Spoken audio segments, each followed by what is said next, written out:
नमस्कार, स्वागत है आप सबका आज 4 सितंबर 2021 की शाम और आपके सामने हूँ इंडी मसाला, आपका होस्ट, आपका दोस्त और इंडी मसाला पॉडकास्ट के एक नए एपिसोड में आप सबका वापस स्वागत है।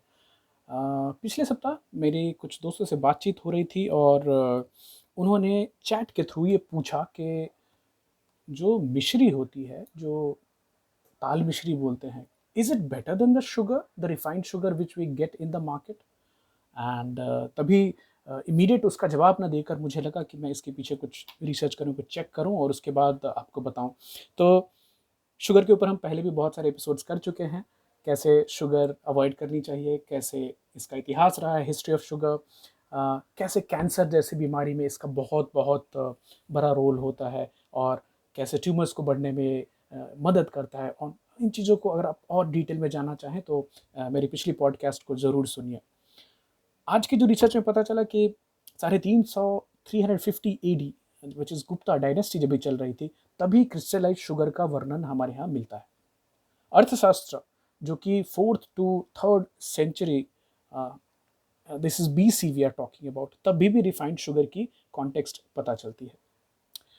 510 BC में एम्परर डेरियस जो कि पर्शिया से उन्होंने भारत पर आक्रमण किया था, तो तभी भी वो भारत में एक शुगर केन को देख करके और इसकी जूस को देख करके एकदम हैरान हो गए और उन्होंने बोला कि this is a reed that gives honey without the bees. 350 AD Buddhist monks who were travelling from India to China, they अपने साथ कुछ वो चीनी लेकर गए और तभी वहां पे एम्परर ताइजोंग 626 टू 649 CE में उनको काफ़ी इंटरेस्ट हुआ इसमें कि ये क्या चीज़ है जो आप कैरी भी कर सकते हैं और इतनी स्वीट होती है। तो उस समय जो चक्रवर्ती सम्राट इंडिया के थे, हर्ष जी, तो हर्ष ने जो जिनका कार्यकाल जो था वो या जो राज्यकाल आप बोले 606 टू 647 CE हुआ करता था, उन्होंने भारत से किसानों को भेजा था चाइना में जाकर के वहाँ पे खेती करें और वहाँ के लोगों को शुगर केन की खेती सिखाएं, साथ के साथ चीनी कैसे बनाई जाती है वो भी सिखाएं। इनफैक्ट 8th सेंचुरी भारत तब तक पूरी दुनिया में जहाँ जहाँ भी बोट के थ्रू ट्रेड्स होता था वहाँ चीनी भेजी जाती थी। अभी चीनी जो है शर्करा, ये संस्कृत का एक शब्द है जिससे कि बाद में शुगर निकल के आया और जैगरी एक पोर्चुगीज एडेप्टेशन है इस सेम शब्द का। तो जो शर्करा है उसको आप रॉ शुगर बोल सकते हैं, अनरिफाइंड। यहाँ तक कि चरक संहिता में जो खाने की चीज़ों की वर्णन की गई है, जैसे लाइट टू डाइजेस्ट फूड, जैसे जिनको लघु बोलते हैं, लघु small, heavy to digest food it's called गुरु। तो लघु एग्जाम्पल कुछ बताना चाहूँगा आपको। लघु में है शाली राइस, सष्टिका राइस, मतलब 60 दिन में जो तैयार हो जाती थी चावल वो।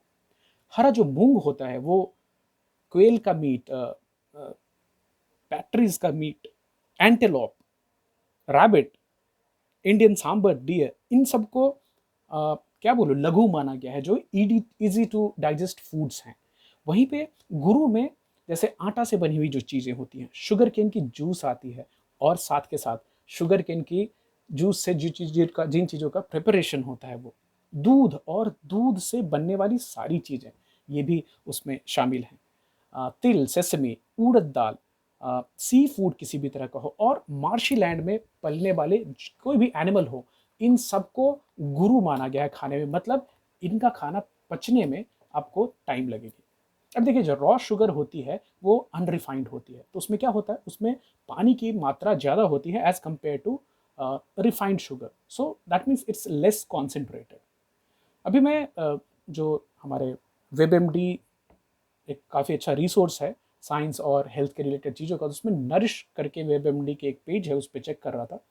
तो जिसको हम यहाँ पे मिश्री बोलते हैं उसको रॉक शुगर या रॉक कैंडी बोला जाता है, शुगर कैंडी बोला जाता है। Basically this is a cool sugar syrup जिसको ड्राई करने के दौरान या तो एक लकड़ी की स्टिक डालते हैं या फिर धागा डालते हैं। तो हम बचपन में जो ताल मिश्री खाते थे वो धागे के इर्द गिर्द जमी हुई होती थी। अभी is it healthier than the white sugar? There is no scientific evidence behind it. देखिए बेसिकली ये तो सिंपल का भी हैं और जैसे टेबल शुगर होता है, बाकी सिरप होते हैं, हनी होता है, वैसे ही बड़ी क्विकली ये मेटाबोलाइज होते हैं। बड़ी जल्दी आपकी बॉडी के अंदर में ब्लड शुगर स्पाइक होगी, उतनी जल्दी कम भी होगी। तो जो रॉक शुगर है अगर वो अनरिफाइंड हो तो वो ब्राउन कलर की होगी, क्योंकि उसमें वो जैगरी का रंग होगा। इसकी जो स्वीटनेस होती है वो चीनी से कम होती है, माइल्ड स्वीटनेस होती है। तो साथ के साथ जैसे पहले बताया मैंने, ये थोड़ी ज़्यादा डाइल्यूटेड होती है, तो इसमें पानी की मात्रा ज़्यादा होगी as compare to concentrated sugar crystals. तो जो जैगरी खाने वाले उनको मालूम है कि कम मिठास होती है इसकी, तो अगर आप उसको खाएं तो आप चीनी कम ले रहे हैं, बशर्ते आप उसकी क्वांटिटी बढ़ा करके फिर मिठास के लिए बढ़ा ना दें उसको।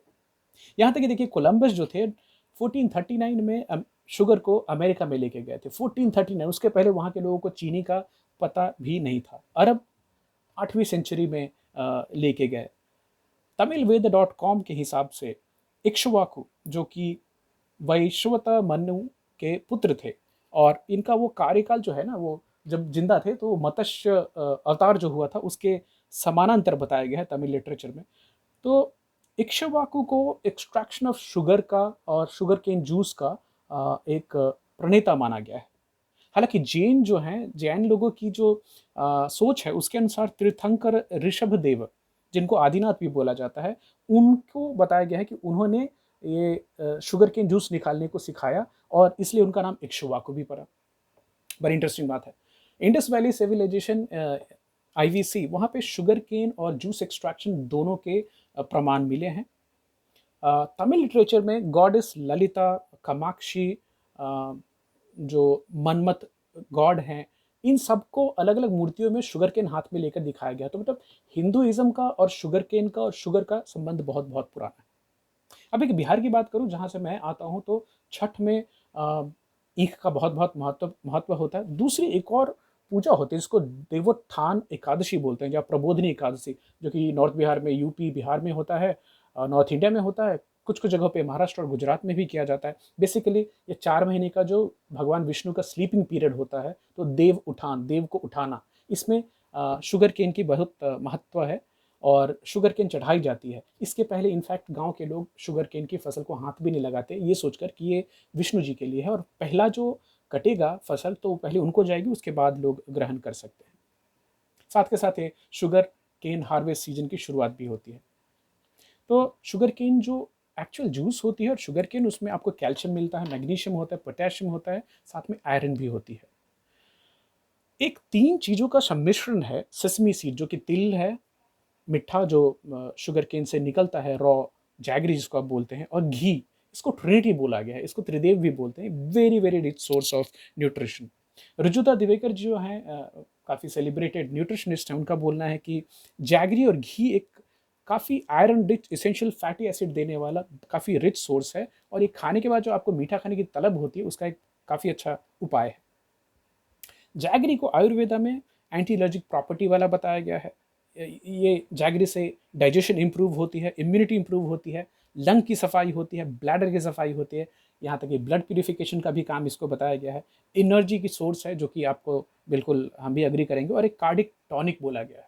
तो आप किसी भी कल्चर में देखें, जैसे गुड़ की रोटी, पोंगल, मिष्टी दोई, नोलेन गुड़ रसगुल्ला, पायसम में होता है, रागी कोकोनट लड्डू है, हमारे यहाँ मिठा का खीर बोलते हैं जिसमें चीनी की जगह पे आप जैगरी डालकर बनाएं, और अक्सर जो ट्रेडिशनल हमारी फेस्टिवल्स होती हैं उसमें शुगर की जगह पे जैगरी का ही इस्तेमाल होता है। तो चाहे वो मकर संक्रांति हो, उगाड़ी हो, रामनवमी हो, जन्माष्टमी, विजयदशमी, कार्तिक पूर्णिमा हो, आपको जैगरी का इस्तेमाल मिल जाएगा। यहाँ तक कि बेटल लीफ, जो पान का पत्ता होता है, और उसके साथ जैगरी मिला करके जो खाने की प्रथा है, वो लंग क्लेंजर का काम करती है, ऐसा मानना है आयुर्वेद में। अभी ग्राउंड नट चिक्की जो मिलती है, काफ़ी हाई प्रोटीन आयरन वाली चीज़ होती है, क्विक स्नैक। अभी तो आपने देखा होगा कि ये यहाँ तक कि अच्छी अच्छी कंपनीज ने भी उसके बार निकाल कर बेचना चालू किया है। पुराने समय में जैगरी और चीनी जो थी, शर्करा, उसका उपयोग मेडिसिनल तौर पे किया जाता था उस समय, और उसकी स्वीटनेस कम हुआ करती थी। अभी क्या हो गया, हम highly refined concentrated form of sugar लेते हैं और चीनी की बहुत सारी चीज़ें खाते हैं। बहुत सारी चीज़ों में चीनी ऑलरेडी मिली हुई होती है। अभी क्या चीनी एडिक्टिव है क्या? कैसिव जॉक जो कि एक साइंटिस्ट हैं, उन्होंने बताया कि ये ज़्यादा एडिक्टिव है एज कम्पेयर टू कोकेन। और शुगर क्या करता है, आपके ब्रेन में ओपिएट रिसेप्टर्स होते हैं, जो कि ओपियम, अफीम, उनको जो रिसेप्टर्स एक्टिवेट होते हैं, शुगर भी उनको ही एक्टिवेट करता है, और रिवॉर्ड सेंटर है ब्रेन का, तो वो क्या रिलीज करता है, ये फिर रिलीज होती है डोपामिन। और आपके दिमाग को ये लगता है कि अच्छा ये खाने से अच्छा लगता है, फिर एक कंपल्सिव बिहेवियर भी डेवलप होती है। कनेक्टिकट कॉलेज में एक रिसर्च में ओरियो कुकीज़ रैट्स को दिया गया, तो उनके neurons pleasure centre of brain में ज़्यादा एक्टिवेट हुए एज कंपेयर टू कोकेन। सो आप समझ सकते हैं कि कुछ साइंटिस्ट का बोलना है कि कोकेन से भी ज़्यादा एडिक्टिव होती है ये चीनी, शुगर जो है। अब इसकी एडिक्शन की वजह से क्या होगी, अगर आप चीनी छोड़ेंगे तो आपको क्रेविंग होगी, चीनी खाने का मन करेगा, कुछ मीठा हो जाए, बिंजिंग, मीठी चीज़ मिली तो बहुत ज़्यादा खा रहे हैं, डिपेंडेंसी होती है उसके ऊपर में, विड्रॉल सिम्टम भी होते हैं। तो बीबीसी की एक आर्टिकल है जिसमें कि when you eat, when you quit sugar what happens to you.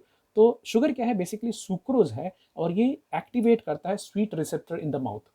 हमारे माउथ में स्वीट रिसेप्टर्स होते हैं, और ब्रेन रिलीज करता है डोपामिन, जो कि है रिवॉर्ड केमिकल। तो आपके ब्रेन की सर्किटरी, अगर ज़्यादा आप चीनी बार बार खाते रहते हैं तो वो यहाँ तक कि जो ब्रेन में जो रिवॉर्ड सेंटर है और डोपामिन के सेंटर्स वो भी ऑल्टर हो जाते हैं। और जैसे ही आप बहुत ज़्यादा एडिक्टेड हैं शुगर से और आपने छोड़ा उसको, तो आपको विड्रॉल सिम्टम्स आएंगे, जिसमें डिप्रेशन हो सकता है, एंग्जाइटी हो सकती है, ब्रेन फॉग हो सकता है, क्रेविंग्स हैं, हेड एक, फटीग, डिजीनेस।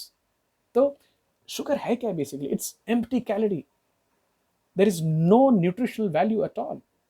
और यहाँ तक WHO का बोलना है कि आप एक तो प्रत्यक्ष तौर पे आप चीनी खाते हैं, वो अलग बात है कि आपको मालूम है आपने 4 चम्मच डाली, बट जो छुपी हुई चीनी है, जिसको फ्री शुगर आप बोल सकते हैं, लेबल्स ध्यान से पढ़िए।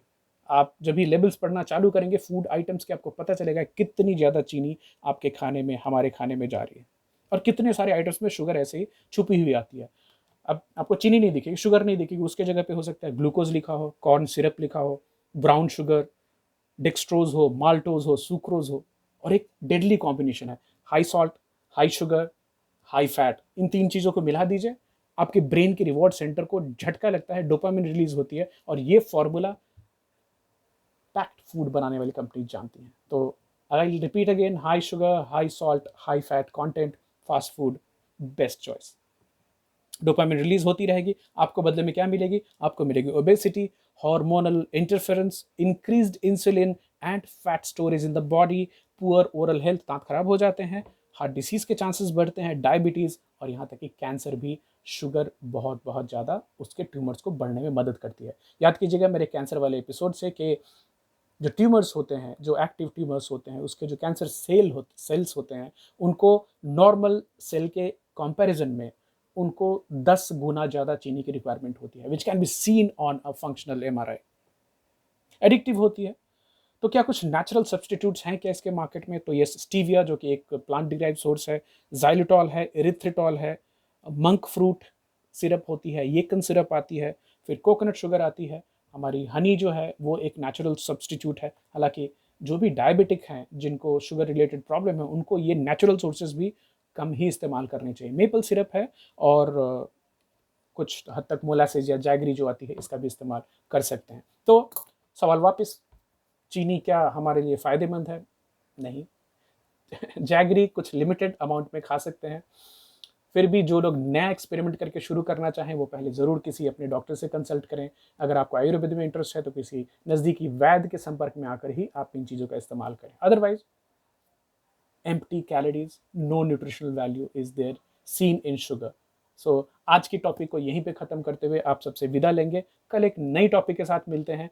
चीनी के साथ अपने संबंध को बारीकी से देखिए, गौर से देखिए, और मेरे पुराने चीनी वाले एपिसोड्स को भी जरूर ध्यान से सुनिए, आपको कुछ नई नई इन्फॉर्मेशन मिलेगी उसमें। तो थैंक यू, मैं हूँ आपका होस्ट और दोस्त अमित शेखर। आज के लिए इतना ही, शुक्रिया, शबा खैर, good night, take care, bye bye.